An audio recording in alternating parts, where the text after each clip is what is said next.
In this video, I'm going to be replying to some of your comments on my last couple of videos, why you shouldn't be scared of roller coasters. I made 2 of these and lots of you got in touch, hundreds in fact, mainly on TikTok. I'm replying to some of those comments here just in case others find the responses helpful.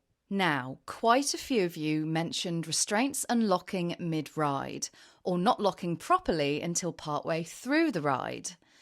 I'm going to have to say it, I think most of these reports are misunderstandings.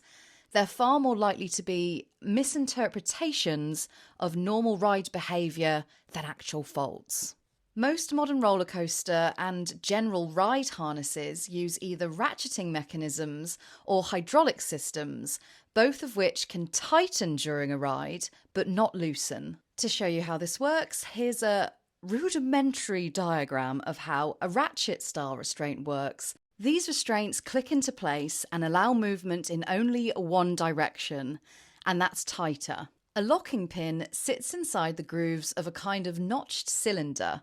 When you pull your harness down, that clicking sound you hear is the pin dropping into the next groove, depending on how tight you want your harness. It can shift slightly within that groove, and some riders feel this subtle movement and assume their harness isn't locked.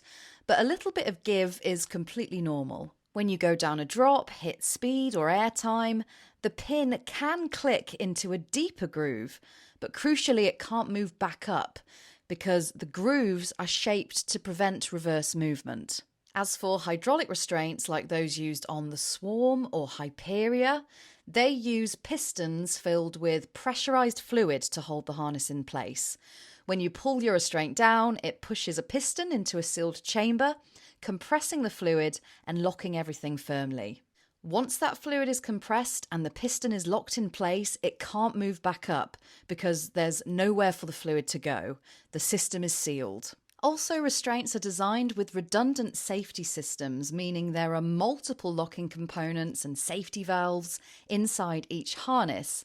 So in the unlikely event that one part fails, others are still doing their job. And as I've said in previous videos, the mechanism that unlocks your harness is left behind in the station, or else it requires a ride operator or an engineer to release it manually. I'm going to address a few other points you guys have made in my next couple of videos, maybe even touch upon the Smiler accident, because lots of you have mentioned that. So do please keep commenting.